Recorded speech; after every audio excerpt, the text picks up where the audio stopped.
5 minutes. I thank the chairwoman. I thank Secretary Carson for his testimony today and for his service. Would you like a minute, sir? Any more time to respond? Thank you very much. The fact of the matter is Congress has the responsibility for making the laws that govern this, and they have the ability to change that.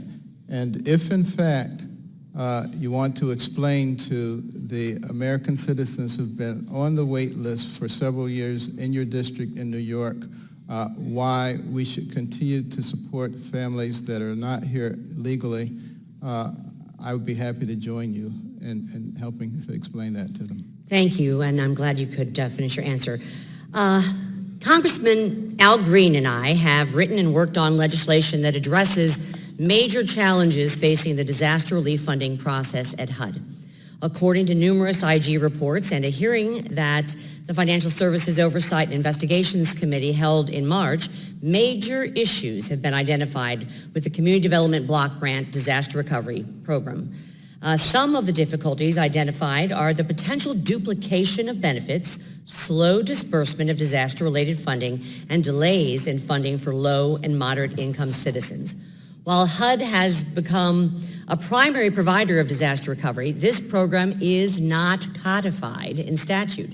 HUD uses more than 60 Federal Register notices to issue clarifying guidance, waivers, and alternative requirements to oversee at least 113 active disaster recovery grants, which totaled more than $47 billion as of last year.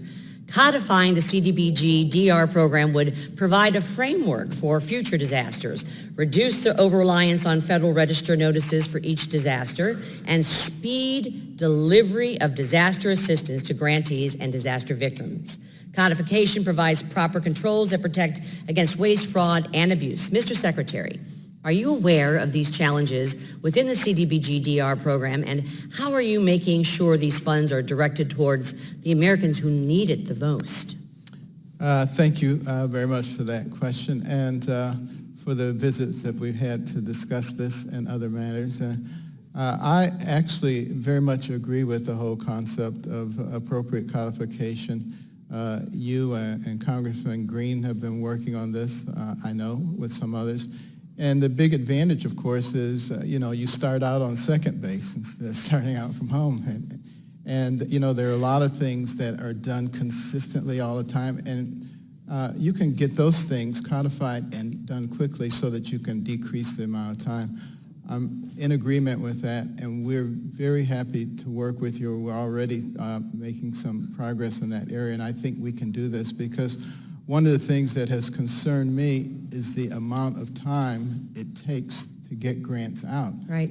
And I've asked every office at HUD to look at their own internal procedures and see what they can do to speed it up. If you have 10 offices and 9 of them get things done quickly and one of them takes 6 months, the whole thing takes 6 months. And there's got to be coordination between HUD, SBA, FEMA, state agencies, all talking to each other to make sure there's procurement issues. I so look forward to working and continuing my work with Congressman Green to bring this to the floor. So I thank you for your support and for your commitment to this.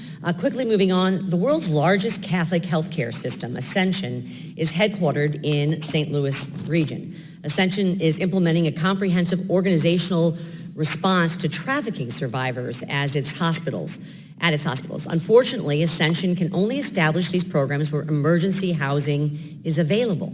I understand that the Continuum of Care FY18 competition focus included $50 million for housing services for domestic violence and trafficking survivors.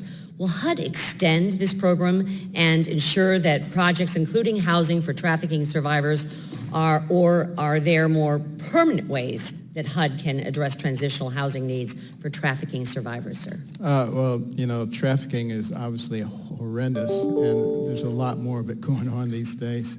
And we definitely need to take care of that, and that was a very good program. It turns out that you all have funded that for the 19 season. So yes, it will be continued. Wonderful. I'm glad to hear that. My time has expired. I yield back.